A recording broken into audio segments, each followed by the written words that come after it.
Bienvenue à tous sur Forge Technologique. Aujourd'hui, nous allons explorer l'une des prouesses d'ingénierie les plus improbables de notre siècle. Imaginez un lieu où le sol se comporte comme de l'eau, où les montagnes de sable se déplacent pendant votre sommeil et où la chaleur peut littéralement tordre l'acier. Bienvenue dans le désert du Taklamakan en Chine. Un océan de la mort où rien ne survit, et pourtant c'est ici que l'homme a décidé de poser 2700 km de rails. Nous allons découvrir comment les ingénieurs ont appris à enseigner au désert à rester immobile pour connecter des villes autrefois isolées du monde. C'est un voyage entre biologie, physique thermique et gigantisme industriel. Mais avant de plonger au cœur de ce chantier colossal, j'ai besoin de vous. Si vous êtes passionné par la technologie et les défis impossibles, cliquez sur le bouton j'aime, abonnez-vous à la chaîne Forge Technologique pour ne rien manquer de nos prochaines explorations et surtout, dites-nous en commentaire quelle étape de cette construction vous semble la plus folle. Votre engagement aide notre communauté à grandir. Entrons maintenant dans le vif du sujet.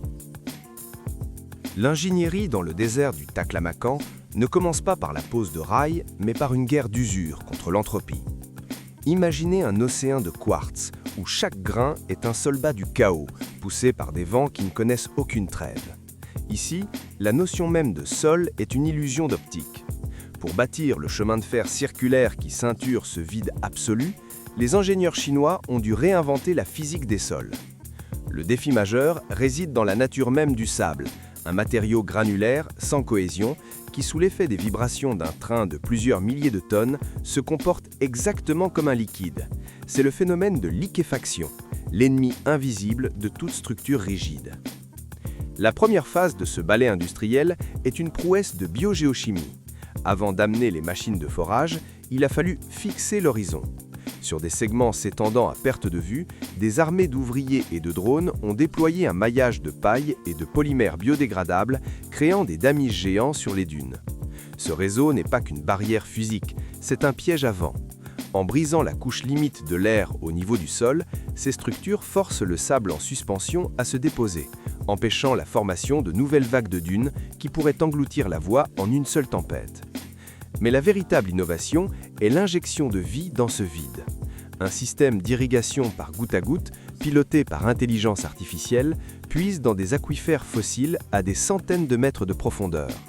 Chaque goutte d'eau est une ressource stratégique, livrée avec une précision chirurgicale aux racines de buissons de tamarix et de haloxylon.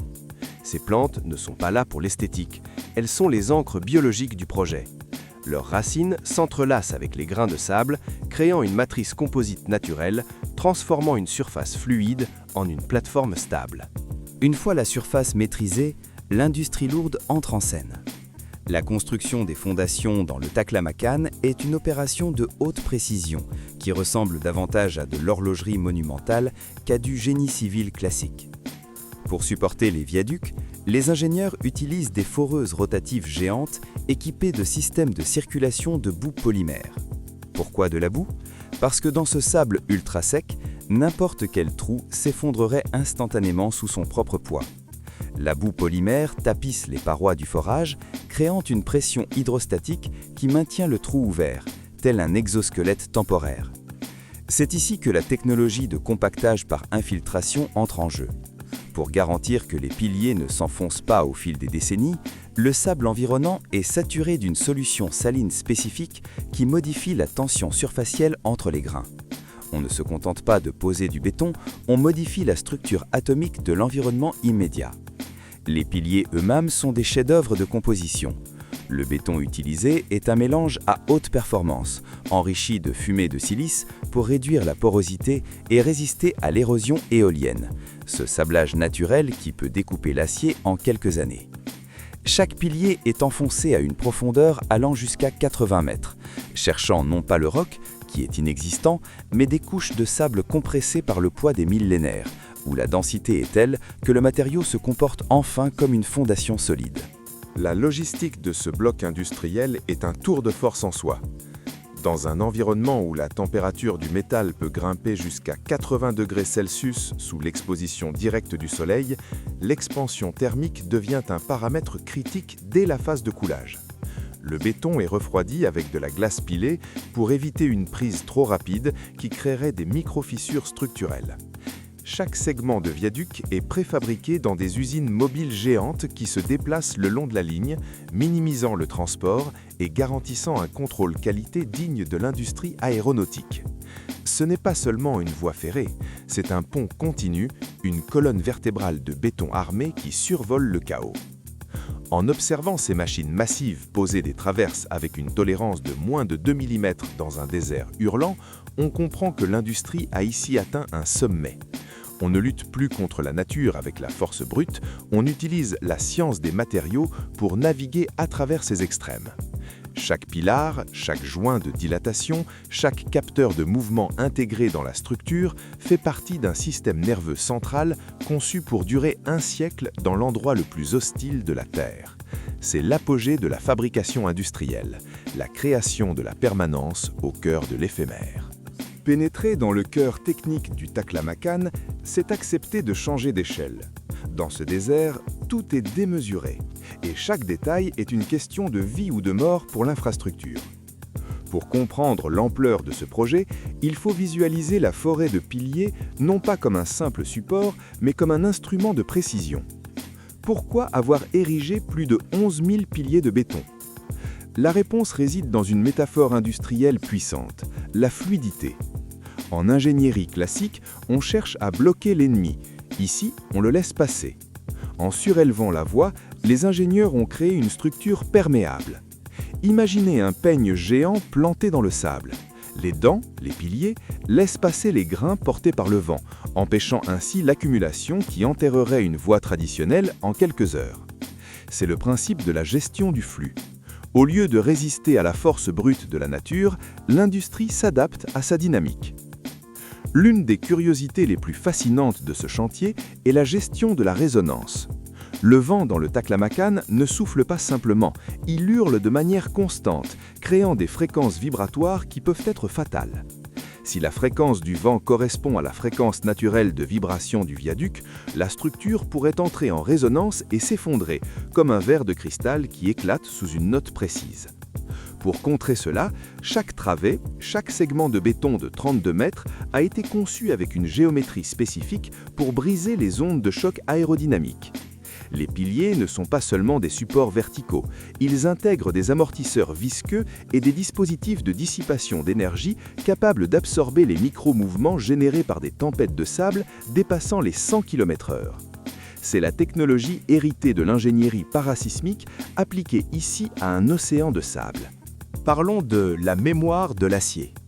Dans cette forge à ciel ouvert, la température est un tyran. L'acier des rails, une fois exposé au zénith, subit une dilatation thermique si violente qu'il pourrait se tordre comme un serpent. Pour éviter ce désastre, les ingénieurs ont utilisé une technique de pose à température neutre. Les rails sont installés et fixés précisément lorsque la température ambiante se situe dans une fenêtre étroite, minimisant les tensions internes futures. De plus, les systèmes de fixation ne sont pas des boulons rigides, mais des attaches élastiques haute performance. Ces clips permettent au rail de ramper de quelques millimètres sans jamais perdre son alignement.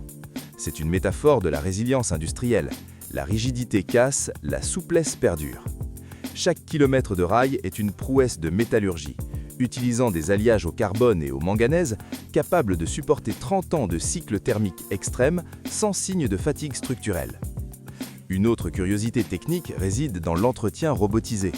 Puisque l'homme ne peut survivre longtemps dans ces conditions, la surveillance de la voie est confiée à des systèmes optiques laser et des capteurs piézoélectriques enterrés dans la structure. Ces capteurs mesurent en temps réel la charge exercée par le train et détectent la moindre anomalie de nivellement, souvent causée par un mouvement imperceptible des couches de sable profondes. La maintenance est une opération de précision chirurgicale. Si un pilar s'incline d'un seul millimètre au-delà de la tolérance, des systèmes de vérins hydrauliques intégrés peuvent corriger l'assiette de la voie sans interrompre le trafic. C'est l'industrie 4.0 appliquée à l'un des environnements les plus primitifs de la planète. La logistique de l'eau est sans doute la métaphore la plus poignante de ce projet. Dans un lieu où l'eau est plus précieuse que l'or, le chemin de fer du Taklamakan est devenu un donneur de vie. Le système d'irrigation par goutte à goutte, nécessaire à la survie de la ceinture verte protectrice, utilise des tuyaux en polyéthylène haute densité qui s'étendent sur des milliers de kilomètres. Chaque plante est numérotée, chaque débit est contrôlé par satellite. Cette infrastructure transforme le désert en un laboratoire de biotechnologie à ciel ouvert.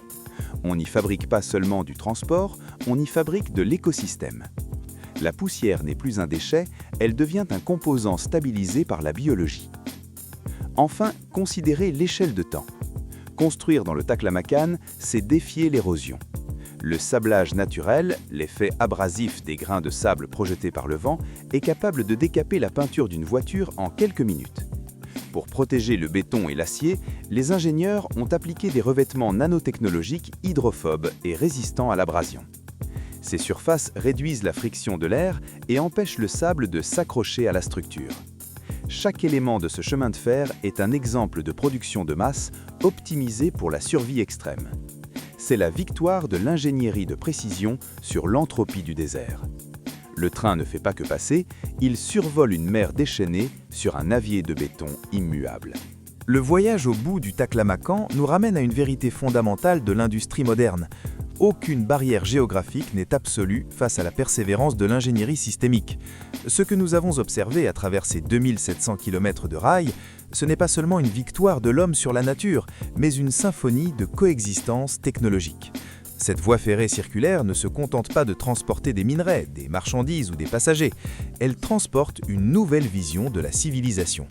Dans un monde où les déserts s'étendent et où le climat devient de plus en plus imprévisible, le modèle de la forêt de piliers et de la ceinture verte devient un prototype pour le futur de l'humanité.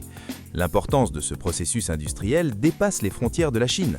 Il nous enseigne que pour construire quelque chose de permanent dans un environnement impermanent, il faut accepter le mouvement, intégrer la biologie à la mécanique et traiter chaque donnée technique comme une note de musique dans une partition complexe. Le Taklamakan, autrefois symbole de mort et d'isolement, est aujourd'hui traversé par le sifflement des trains à haute vitesse, prouvant que le génie civil, lorsqu'il est poussé à son paroxysme, peut transformer l'hostilité pure en un corridor de progrès. C'est l'essence même de la technologie industrielle, transformer l'impossible en une routine quotidienne stable et sécurisée.